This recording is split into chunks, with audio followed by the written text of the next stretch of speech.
What's up, final community? This is Hubtunes. I'm Mike. It is Record Store Day 2024. I just got home from a terrific morning.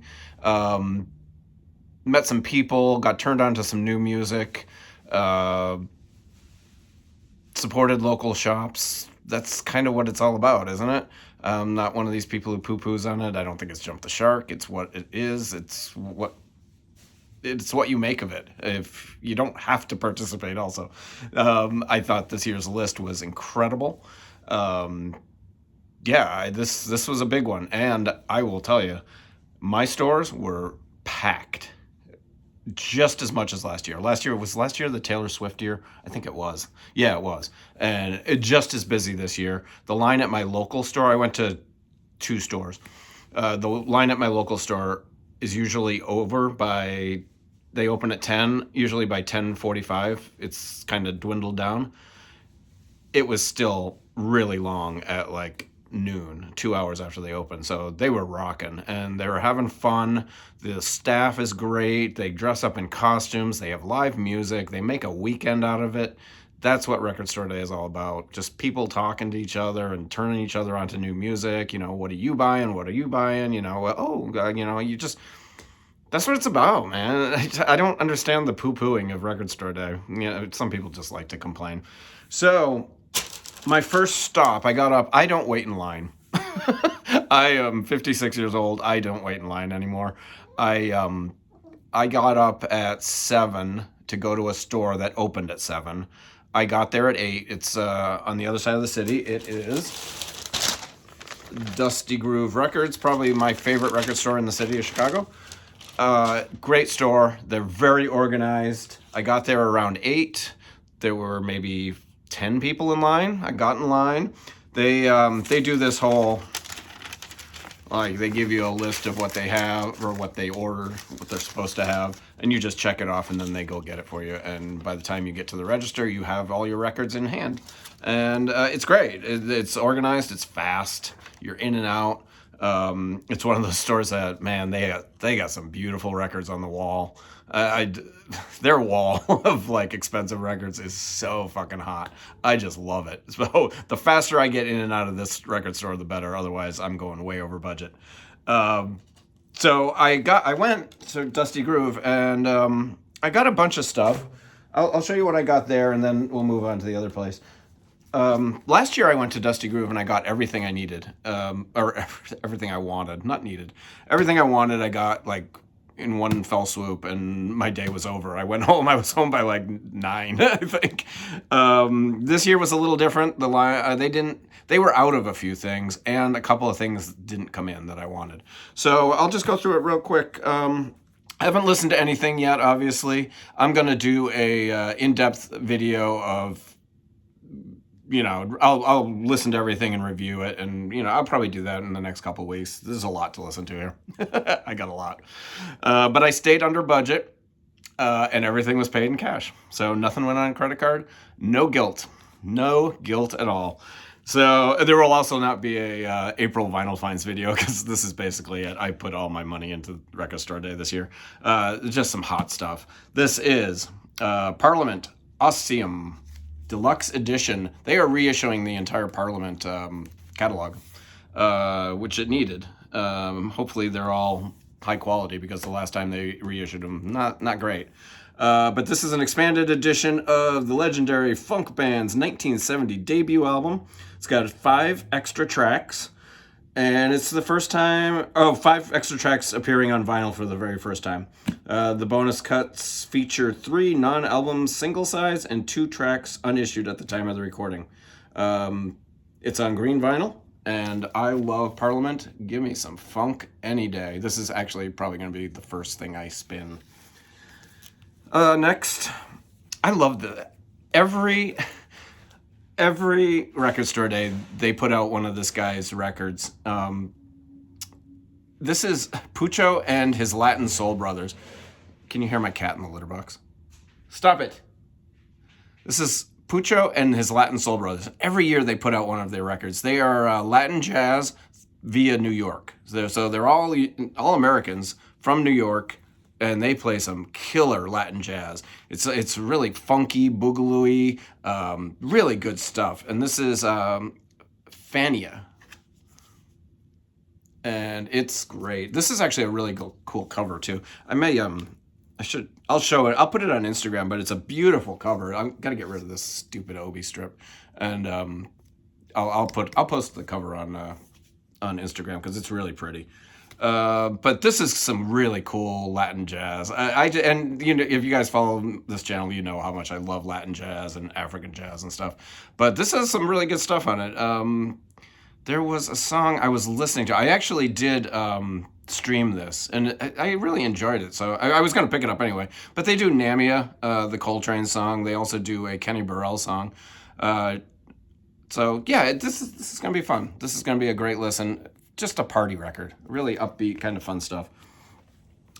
This guy I've been into a lot lately. This just turned out great that he released a record store day release. But this is Manu Dibango. Manu 76. Interesting stuff. I have not heard this. This is African funk. Just great stuff, similar to like Fela Kuti. He's a saxophone player. There's going to be some vocals on a lot of some of the songs, but man, his other records are great. So I'm really looking forward to listening to this. This was super cheap. I think it was like $22. You know, that's another thing.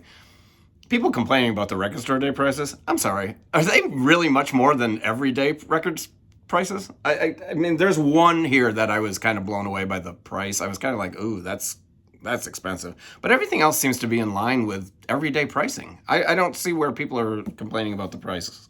But maybe they're going to a different store that is jacking up the prices. But this was $22. This is going to be great. You know, and like the Pucho, that was 23, I think, 24. Okay, now we're getting to expensive stuff. Actually, no, this is a solid deal, this next one. Every year I buy the Grateful Dead box sets. This is Grateful Dead, Nightfall of Diamonds. This is 1989, 10/16/89. This is a great show. I believe this was from East Rutherford, New York. This is later Dead. This is towards the end of Brent Midland's life, 89. I think he passed away in 90. There's a lot of newer songs on here, you know, stuff from that final album, Built to Last, which was not a good album. But I buy these box sets every year, and Rhino does a terrific job with them. They usually sound pretty good. So I'm going to keep buying them. And they're a deal. This is a 4-record set. This was $99 for a 4-record set. I think that's a steal. I really do. But this is great. Some highlights: Mississippi Half Step, Never Trust a Woman, which is a great Brent Midland song. Love his cover of that. They do Stuck Inside a Mobile, Let It Grow, and Deal. There's a great Dark Star. Yeah, this is great. I used to have this on cassette, you know, back in the day with all my Grateful Dead bootlegs. So this is going to be great. Going to go right there on the shelf. And I had to get this too. This is Jerry Garcia Band, Electric on the Ill, June 10th, 1989, of some kind of the same era. Dead were probably off the road, and Jerry packed up the Garcia Band and hit the road. There's some good stuff on here. This looks like a cool. Maybe I should open this. This looks like a really cool, like box. It's really weird. It looks like it's got like an envelope.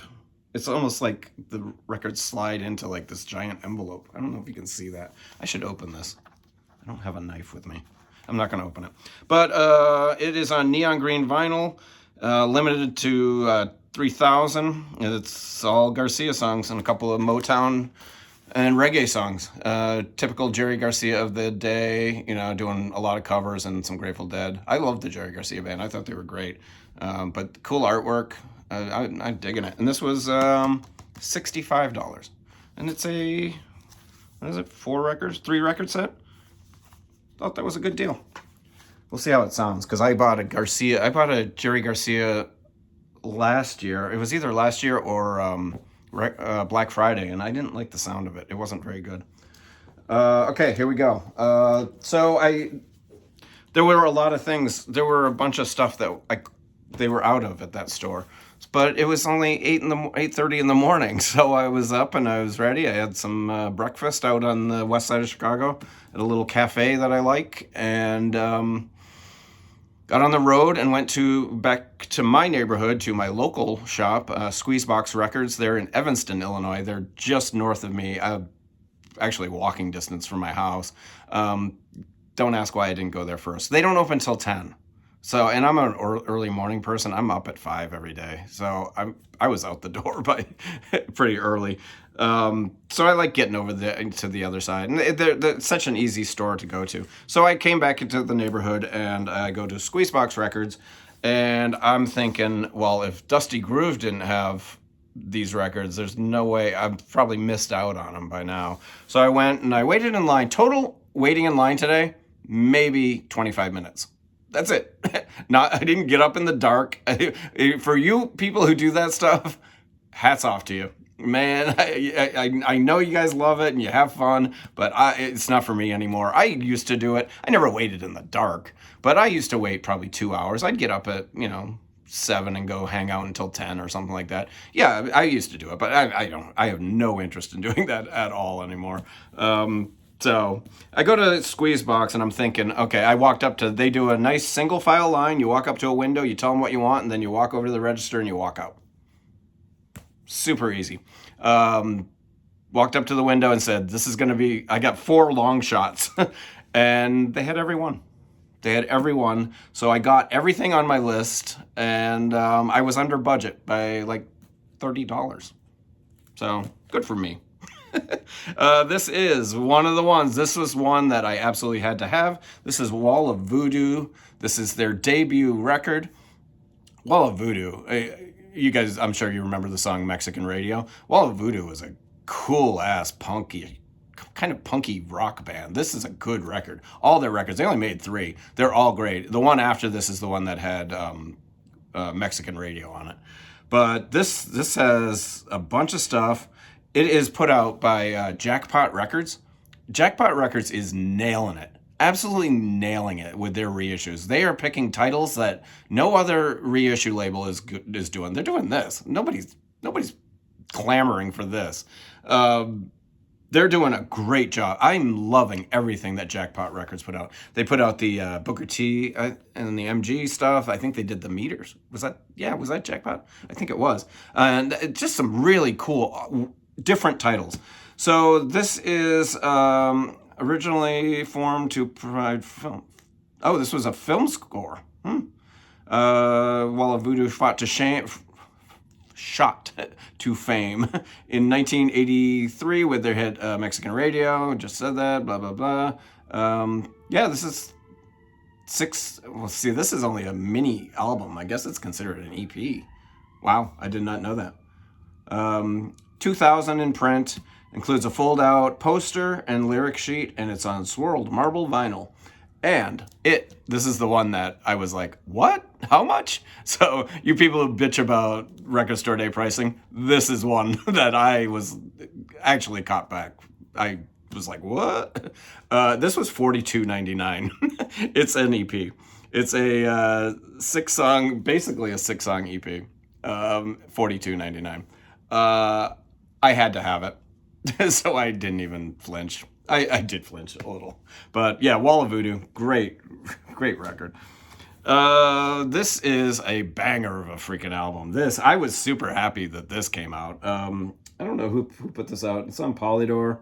This is the 2007 album by the Swedish punk rock band The Hives. Is it called Black and White? Yeah, Black, no. Yeah, I think it's just called The Hives. Great band. I had the pleasure of seeing. I was not real into the Hives, and one of my friends, Eric, came to Chicago from San Francisco. To him and his partner, they came to Chicago to see the Hives because the Hives, the last time they toured the U.S., which is probably about eight years ago now, they only did like 10 or 12 shows, and Chicago was one of them, and he's a huge Hives fan, and he's like, do you want to go? So he got me a ticket, and I knew of the Hives. I had heard a couple of songs, but I didn't know the Hives. And oh my God, one of the best concerts I ever went to. This band, first of all, they are so fucking full of themselves. They are obnoxious. They are arrogant. They're just. I've never seen a band so full of themselves on stage. And at first I was like, oh. And then as the show got going on, I was like, I ate it up. They were so damn good. They had every right to be arrogant. It was a great act. It was a shtick, but man, it worked. They were terrific live, high energy, just from start to finish. There were no ballads. It was a rock and roll show. It was one of the best concerts I've ever been to. And this is their third or fourth album. And it's great. This is a terrific album. Tick Tick Boom, the opener, I think was probably the single. Great song. I love that song. Try it again. Everything on here is great.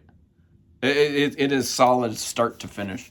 Um, yeah, the Hives. This was a must-have on my list. It was $36, which, yeah, maybe $2 more than it probably should be.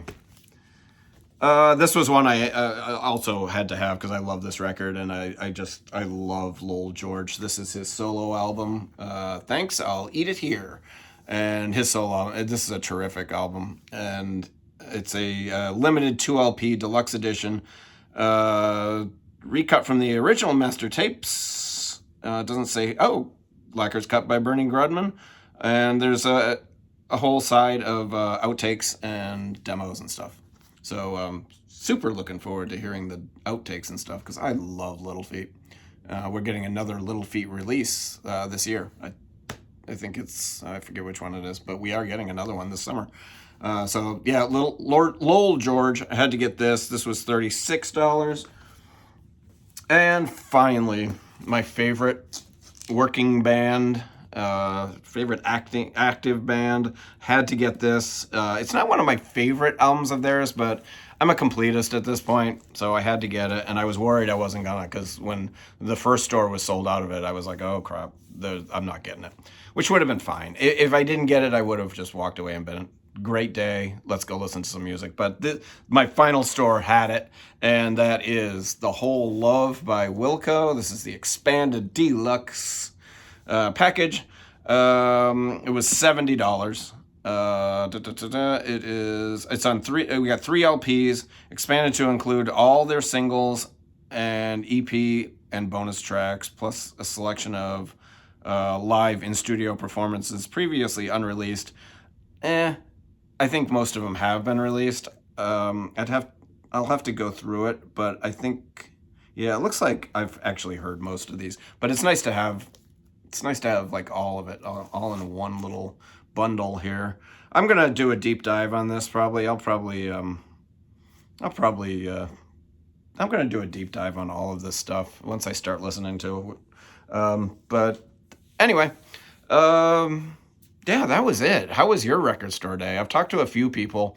A few people in Chicago I've talked to said lines were long, but people seemed happy. There were a lot of Swifties out trying to get that record that came out yesterday. I noticed there were some Swifties that thought that record was a record store day release. Maybe that was happening in other cities, in other stores, because yeah, there was some people in front of me who walked up to the window and asked for the Taylor Swift. They waited in line. They waited in the record store day line for like an hour, I think. And they could have just walked in the other door and picked it up and walk out. I felt bad for them, actually. So I did see that. People thought that was a record store day release. I saw young crowds. There were, in front of me at Squeezebox Records, there was a group of 4, I think there were 4 or 5 of them, young kids. They were probably 18, maybe 20 at the most. No, they were probably just out of high school or maybe even in high school, which means they were probably 30, because the older you get, the younger you think people are. But I'm confident they were probably in there between 20 and maybe 18. And man, these kids, they were just digging jazz. All the jazz they wanted. The one kid was there to pick up the Mingus. I'm like, man, I wasn't listening to Mingus when I was 18. I had heard Mingus and I didn't like it when I was 18. I still don't like Mingus all that much.